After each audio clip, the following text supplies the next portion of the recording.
Uma heresia chamada Teologia da Missão Integral. Teologia da Libertação. Esta teologia traduz o cristianismo para os moldes comunistas. Lula diz que foi graças a ela que conseguiu êxito na corrida presidencial. A teologia da libertação possui ícones alçados pelos partidos comunistas latino-americanos, ícones como Frei Beto e Leonard Boff, que são exaltados nas universidades e por vezes citados inclusive em obras evangélicas. Outro ícone que ganha bastante espaço, inclusive entre evangélicos, é o escritor Rubem Alves, ex-pastor e militante comunista, escritor do livro O que é Religião. Na prática, esta falsa teologia retira os fundamentos espirituais dos ensinamentos de Cristo e os traduzem para os ideais utópicos comunistas, com o objetivo de ludibriar os incautos, ou seja, o foco não são as virtudes e o mundo espiritual, mas um suposto mundo melhor baseado em um governo humano.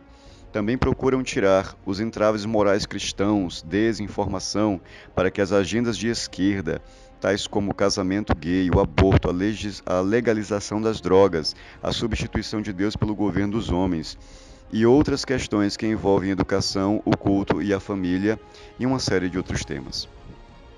Assim, costumeiramente vemos esses mentirosos usarem termos para conquistar a moral cristã, tais como justiça social, liberdade sexual, direito divino, amor, como a aceitação do mal, o bem, como a mão do governo sobre o povo. Essa estratégia largamente implementada contra os cristãos chama-se marxismo cultural. O comunista Antônio Gramsci, na prisão, desenvolveu uma estratégia para a tomada global da civilização ocidental pelo comunismo. Ele encontrou no cristianismo, na família e no patriarcado o grande problema para tal propósito. Gramsci criou o conceito de contra-hegemonia, formada por bandidos, mulheres e minorias raciais.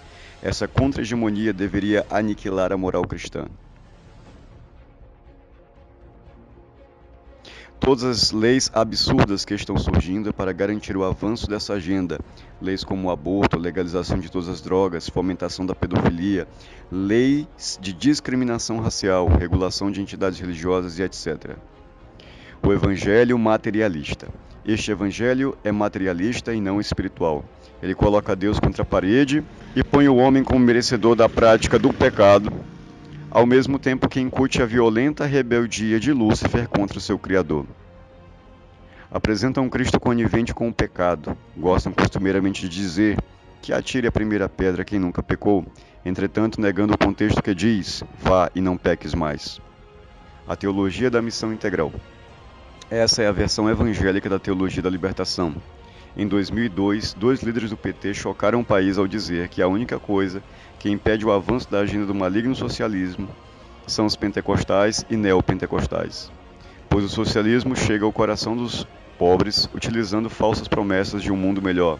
Entretanto, o que é pregado na igreja é o incentivo à conquista dos sonhos pela mão divina, ou seja, o depósito dos anseios em Deus e não no homem.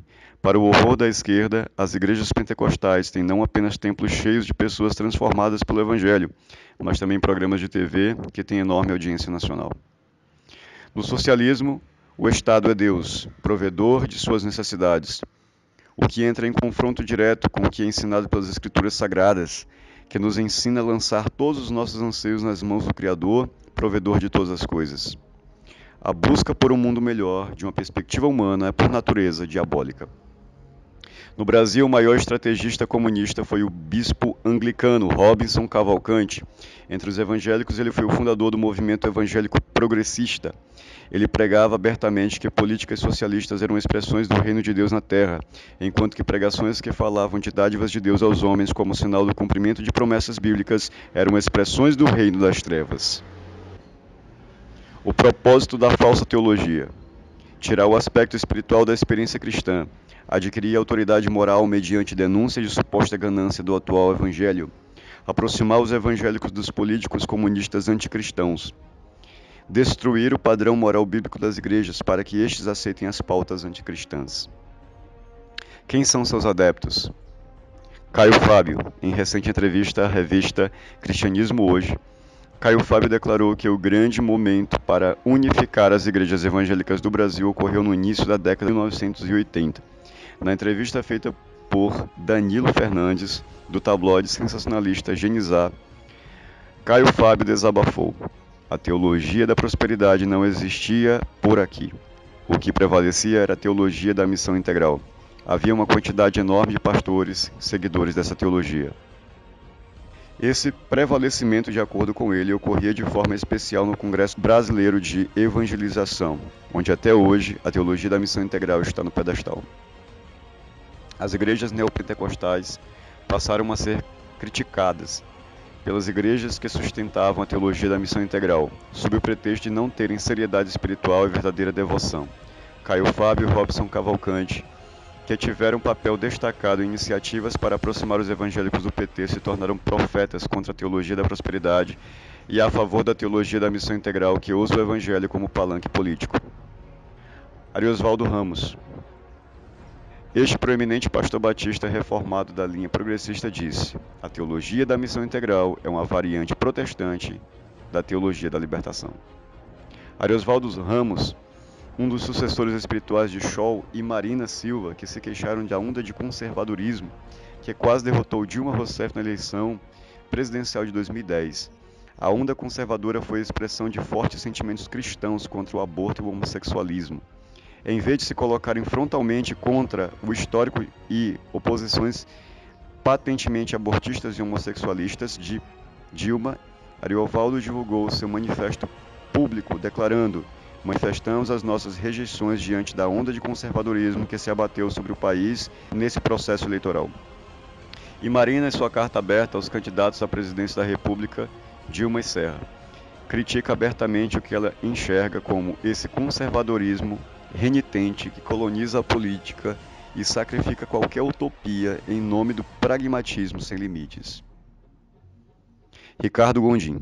Outro assembleano gravemente afetado pela teologia da libertação foi Ricardo Gondim, que conheceu o evangelho da IPB, mas depois teve experiências com línguas estranhas na Assembleia de Deus.